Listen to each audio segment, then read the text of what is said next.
our next guest is an Academy Award and Emmy-nominated producer, director, and writer whose movies include Deadpool and Wolverine, Free Guy, and the Night at the Museum franchise. He's an executive producer and director of Stranger Things, which just streamed its series finale and is available now in its entirety on Netflix. Let's take a look.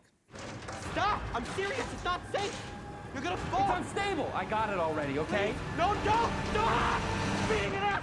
I'm not being an ass. I'm trying to get to them, You're man. always trying to get yourself killed, and I can't let it happen again. Stop being so selfish, please. If you go on there, you're gonna die, and I can't deal with it again. You can't die because I can't deal with it again.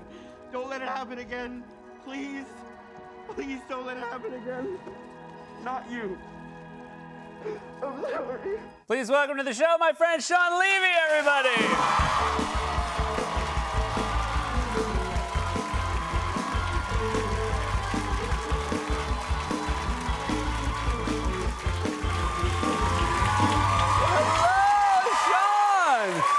What an exciting time to have you. It was also, I was so fortunate backstage. I met your oldest daughter and your wife, and it's lovely to see them as well. It is, but I have to start by saying that without knowing it, you become a bit of a marital problem for me. Okay. Because I've been with my wife for 30 years, but she is low-key obsessed with you and your show. I'm sure she's not alone, right? Yes. And so, like, literally, it's like I cannot get Serena to come to bed without her Sethi first. Wow. Like, she's like, no, I need my Sethi. Wow. And so you didn't even know you're like the third prong in this thruple. I mean, so exciting. I thought an open marriage. I thought I would have to do so much work to be in a thruple, and now. But this is like it's low maintenance, low impact. Well, but that I will say, my wife is a huge Stranger Things fan and never watches this show, so I do feel like it. Okay.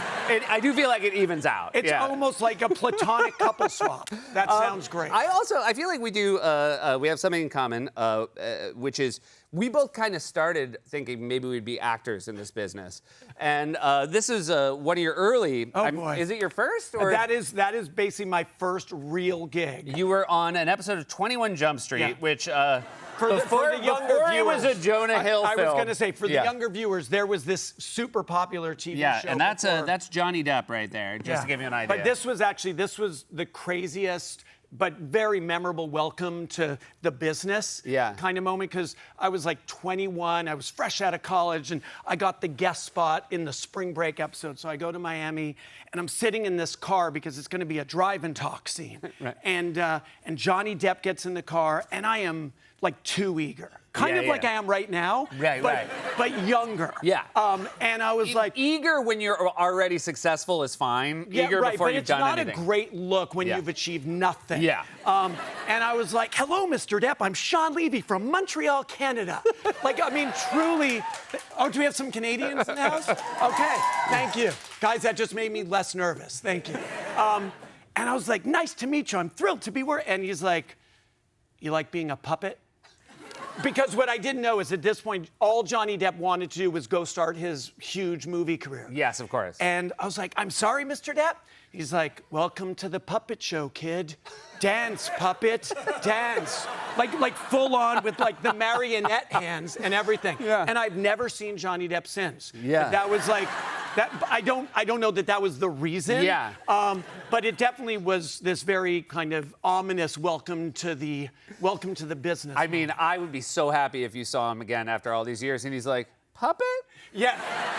I feel like we worked together on a puppet show. Then I would really feel like I've achieved something. You have achieved something. Congratulations and everything. But specifically, Stranger Things, it just must be so rewarding to have had this show that started in 2016, when it first started airing.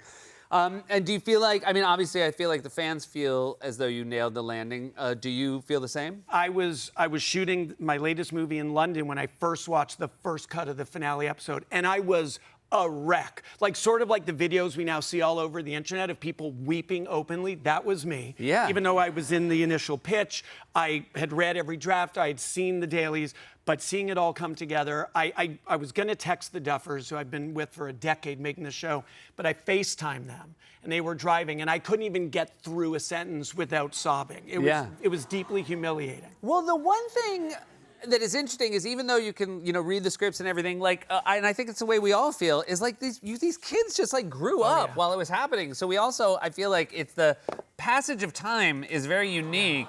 It also, like, no matter how old you are, images like this make us all weep at the passage of time. Yeah. Right? Because like that, like And that's you're now. very proud of these kids, but you miss when they're like younger. But can I say this? They were sweet, authentic kids when we found them at 12 years old. And they're still sweet, authentic young adults. Yeah. It was a magical thing.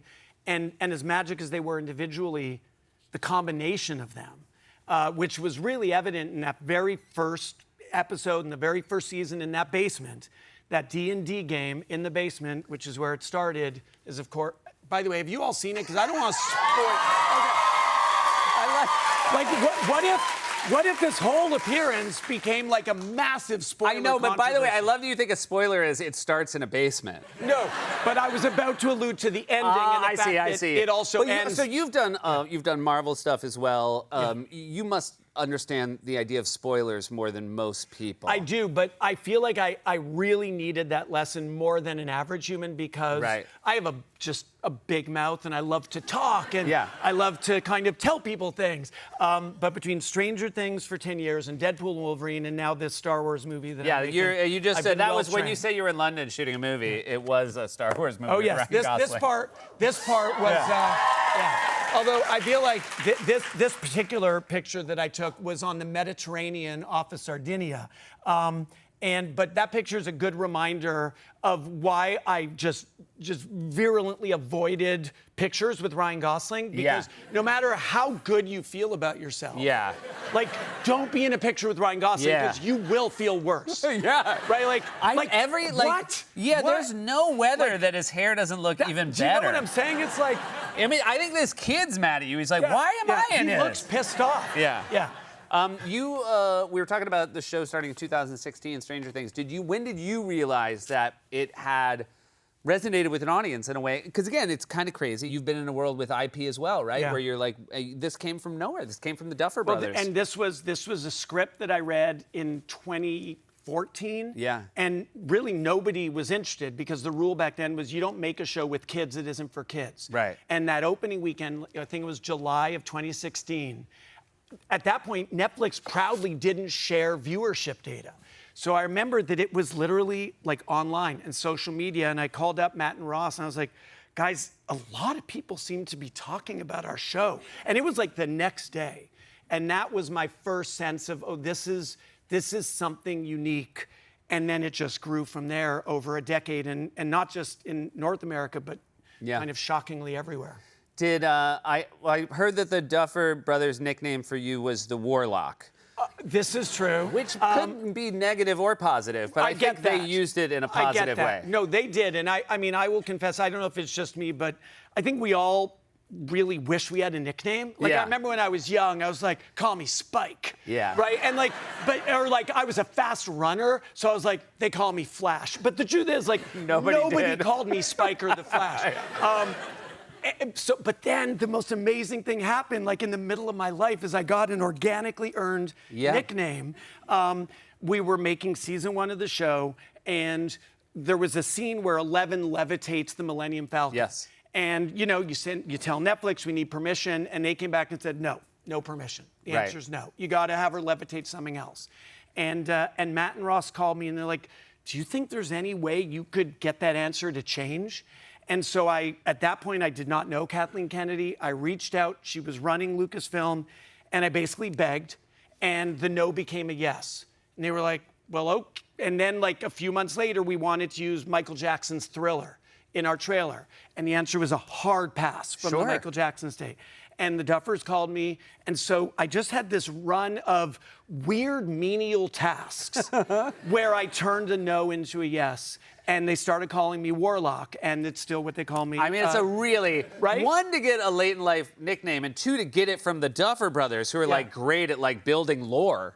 You know what? I never thought of it Yeah. that way, and it's even better than Spike or the Flash. Yeah. So I feel like I won. Yeah, Spike and the Flash were like famously already taken. Although Yeah. if that was a TV show, I would love to watch Spike. By and the way, Flash. not all the kids aged well. I can't remember what they looked like wow. in the first season. Yeah, but, no, that. this is the photo I wanted to show. What other gifts do you have to share there? Just, Seth? well, this, I wanted to show a picture of you and your beautiful family. So this was That is my Walk wife. of Fame, the Canadian Walk of Fame. Right, so this one here, that's the one who loves her Sethi. Yep, That's right, Serena. great. And the other 4 are my 4 daughters. And yeah, there is a Canada Walk of Fame, and they Gotcha. asked if they could honor me with a star on the Walk of Fame. And it was a fun night. But the best part is that they had my daughters present me with the award. And so, I mean, I think any of us who are parents, like, all we want to do is earn a connection and the respect of our kids. Yeah. And I just want to keep earning it for the rest of my life and never bitterly disappoint them. All right, well, Right? So I think you're off to a decent start. so far, so good. Thank you so much for being Thank here. you, Seth. Congrats on the show. You guys, Sean Levy, Stranger Things, is available to stream on Netflix. We'll be right back with Andrew Ross Sorkin.